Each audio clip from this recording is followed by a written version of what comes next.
पत्ता पत्ता बूटा बूटा हाल हमारा जाने है। पत्ता पत्ता बूटा बूटा हाल हमारा जाने है। जाने न जाने गुल ही न जाने बाग तो सारा जाने है। सलाम, नमस्ते, सत श्री अकाल। मैं हूं आपके साथ अर्शिता मिश्रा और आप देख रहे हैं टाइम्स मेल। इस वक्त देश भर में पाकिस्तान ने अपने जासूसों के जरिए, पाकिस्तान ने अपने एजेंटों के जरिए और मुखबिरों के जरिए गजब का आतंक मचा रखा है।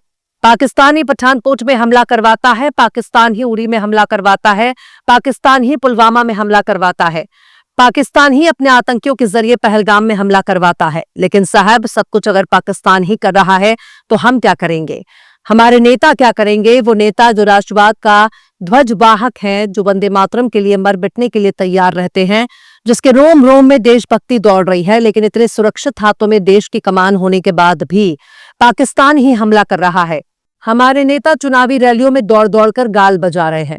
हमारे देश का चौकीदार उस वक्त भी सोता रहा जब बड़े बड़े चोर डकैतों ने बैंकों का पैसा लूट लिया और चुपचाप देश छोड़कर भाग गए। आज उन्हीं को भगौड़ा कहकर दिल को तसल्ली दी जा रही है। हमारा चौकीदार उस वक्त भी चादर तान कर सो रहा था जब उरी हमला हुआ।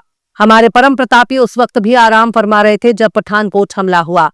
उस वक्त भी हमारे मोदी जी खाट तोड़ रहे थे जब पुलवामा में पाकिस्तान ने हमला किया।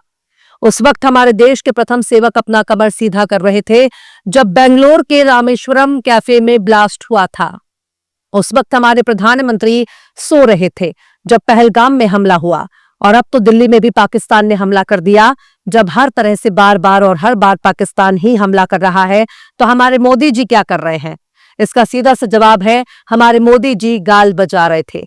हमारे मोदी जी को गाल बजाने से दूर दूर तक कोई पछाड़ नहीं सकता, क्योंकि जब से देश के प्रधान सेवक बने हैं वो केवल गाल ही बजाते आ रहे हैं।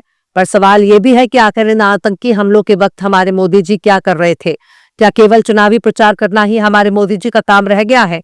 पर खबरदार जो उनकी सेवा भाव पर कोई सवाल उठाया, ज्यादा सवाल पूछने पर उनका गला रूंध जाएगा, वो भावुक हो जाएंगे।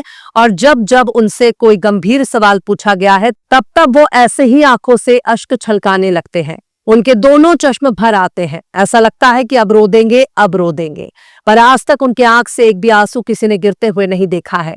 वो गला रूंधने पर पानी मांगते हैं, पानी पीते हैं। न्यूज चैनल वाले कैमरा जूम करके नजदीक से उनको दिखाते हैं, पर कसम उड़ान छल्ले की किसी ने आज तक उनके आंख से आंसू बहते हुए नहीं देखा है।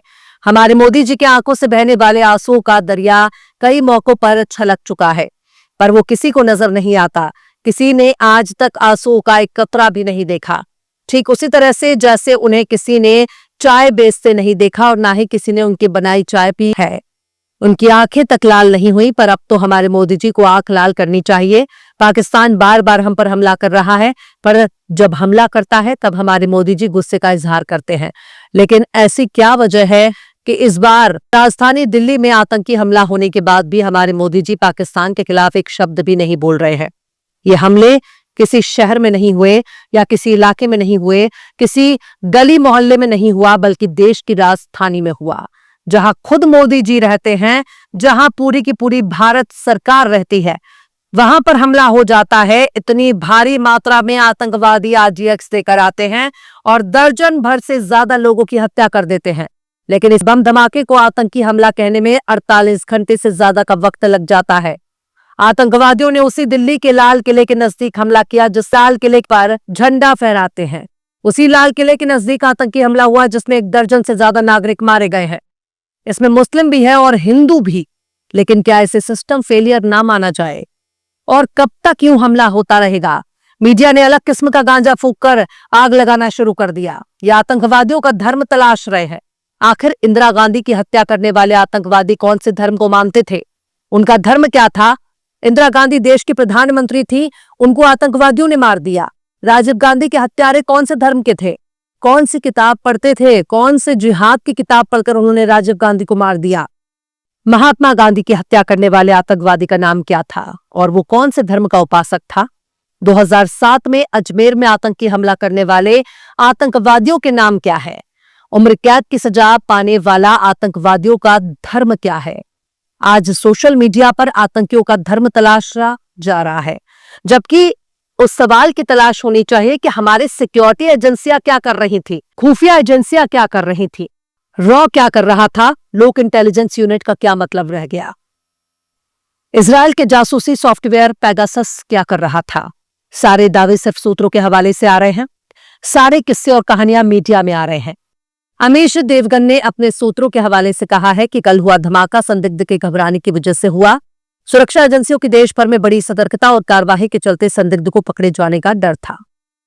इसी दौरान वो विस्फोटक को कहीं और ले जाने या नष्ट करने की कोशिश कर रहा था। तभी आईईडी अचानक फट गया। इसके बाद गुल्लू, माफ कीजिएगा, अमीश देवगन कहते हैं कि यह आत्मघाती हमला नहीं बल्कि एक आकस्मिक विस्फोट था। कार उस समय चल रही थी और बम पूरी तरह तैयार भी नहीं था, इसलिए ना कोई बड़ा गड्ढा बना, ना भारी नुकसान हुआ।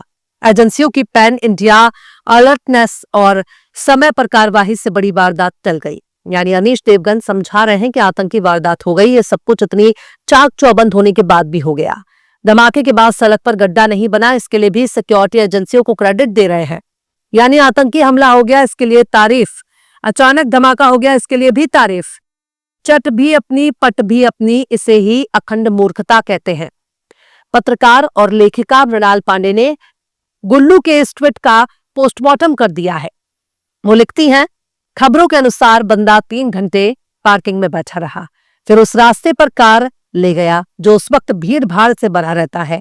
अगर उसे विस्फोटक डंप ही करने थे तो शातिर आतंकी किसी निरापद रास्ते से चुपचाप पहले ही कट लेता। मृणाल पांडे ने गुल्लू का मजाक उड़ाते हुए उसे हाजमोला खाने की सलाह दी। वरिष्ठ पत्रकार नारेंद्र नाथ मिश्रा कहते हैं कि लाल किला आतंकी हमला ही था और अब जांच एजेंसियों ने भी इसे स्वीकार कर लिया है। लेकिन इस बार सरकार से लेकर टीवी मीडिया में गुस्सा कम नजर आ रहा है।